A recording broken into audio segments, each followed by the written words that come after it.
Hello everyone! So, I'm back in Poland. I've been back in Poland for almost 2 weeks now, but it's been fairly hectic 2 weeks that kind of flew because I've been working so much. I've been putting so much effort into my both YouTube channels, putting extra videos up on my main channel, Helena Nista, and also I've been editing all the footage that I had recorded in Norway, because in Norway we were on this kind of organized tour, so I really didn't have a lot of time to work or do any editing while I was actually there, which was fine.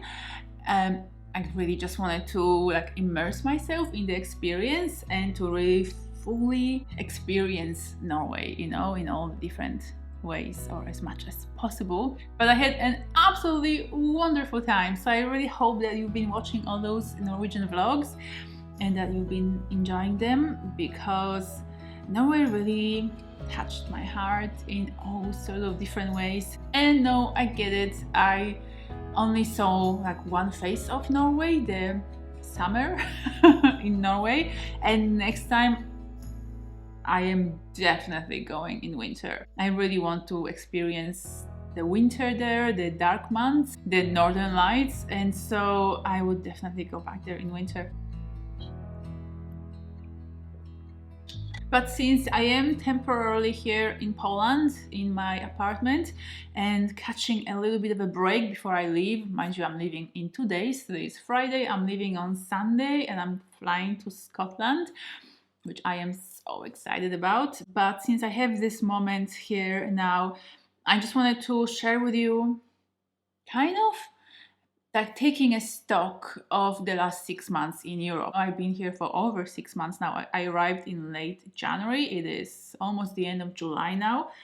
And so it's been over 6 months. I have another month and a half before I go back to Australia. And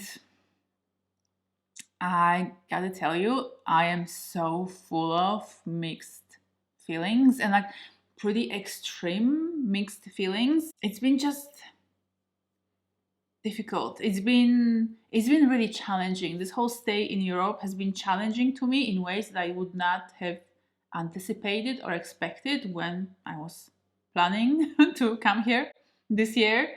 And so it's been just hugely demanding on me in different ways. Let's start with family. As you know, I had been away from my family for over 14 years while I was living in Australia, and only seeing my family once every few years. But now, having had the last 6 months with them, where I get to see them on a very regular basis, it's been absolutely wonderful to have such a strong and alive connection with them that isn't based on Zoom chats, but it's actually based in physically spending time together. So that's been wonderful. But there have also been real, serious challenges there.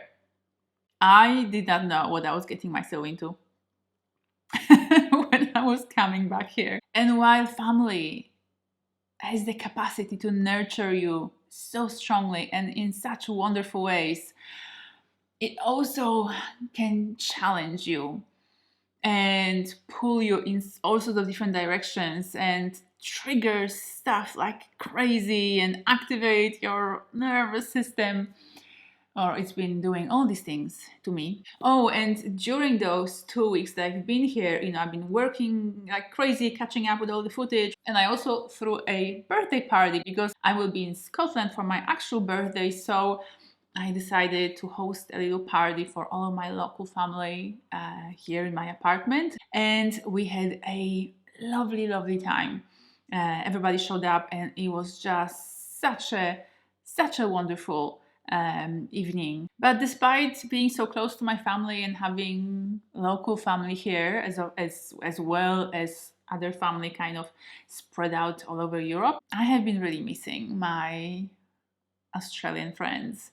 I've been missing my tribe, the people that I have had in my life for the last 10 years plus.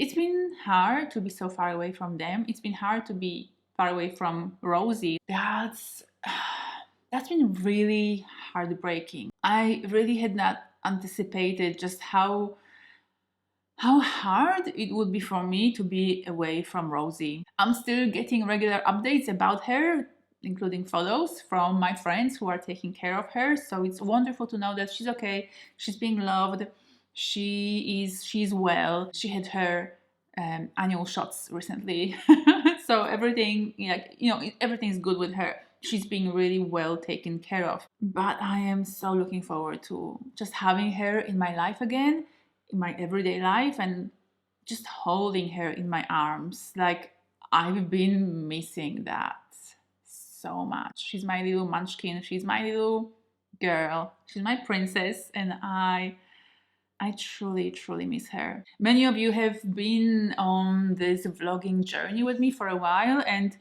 so many of you have seen the last video that I shot in Australia back in January as I was leaving, where I was crying my eyes out, and I was just having such a hard time saying goodbye to Rosie and saying goodbye to my friends, you know, and to Australia. And whenever I look at that vlog, that video, well, until recently, I could not watch it without crying. It took me about 6 months before I was able to actually watch that vlog and not cry while watching it. So that's just how much and how strongly leaving Australia and leaving Rosie behind, you know, wounded my heart and battered me, you know, emotionally. Like, it was hard.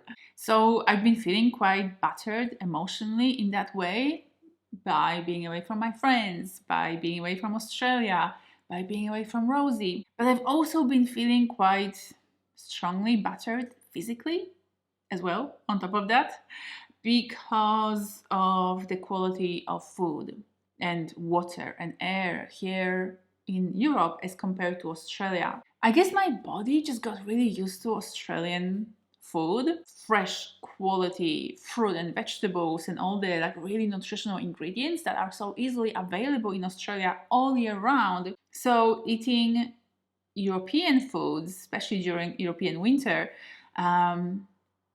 just doesn't agree with me anymore. And I've been struggling a lot with stomach aches and with diarrhea and with poor skin and with losing my hair, and just overall, I've been feeling very unhealthy since being here, and that is very hard for me because I prioritize my health so much and I do my best to eat healthy and to exercise and to drink plenty of water and just to really take care of my body, to be my most healthy, well, glowing kind of self. And actually, a few friends mentioned over the last few days how, you know, I seem to have not only lost some weight, but also I seem to have lost my glow. And that's a bit hard to hear, but I also know that I can get it back. Like, as soon as I'm back in Australia, eating the Australian food again and taking care of my body, you know, again, I'll be fine. Like, I know that I'll be okay fairly soon after that. So it's not the end of the world. I will take care of myself.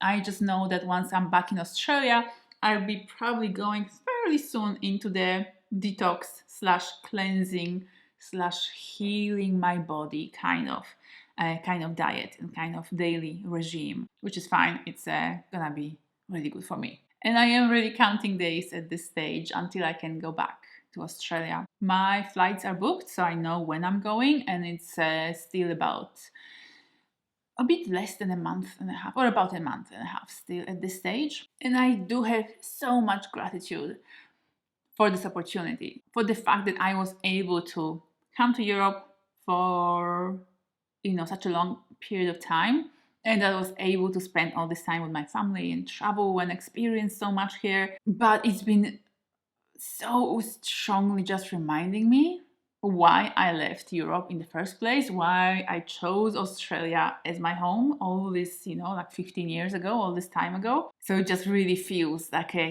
huge confirmation and a huge reminder, where I actually belong, where I'm supposed to be. Once I'm back in Australia, I feel like I'll be on cloud nine after, having spent all this time looking forward to going back and having spent all this time missing Australia. And one more thing I just want to add here is that going back to Melbourne is actually something, it's breaking a serious pattern in my life, because I have never, ever before come back somewhere to live. Even coming back here to Poland, like I grew up in a completely different place, in different part of Poland than the area where I am right now, where my family is right now. So I've never actually come back somewhere to live. I've always been driven to go to the next place and next place, somewhere I hadn't been before, new place, each time. But this is first time when I am actually consciously choosing Melbourne. After having lived there already for 8 years, I'm breaking my gypsy pattern of going to new places all the time. And while I have no idea what my future holds really, really, really long term, but my decision is to call Melbourne home and stay there. So all of that is putting me in a really lovely kind of frame of mind where I have so much to look forward to in terms of my life, in terms of the next few months and years, etc. Because I feel like I'm going home, and that feels wonderful.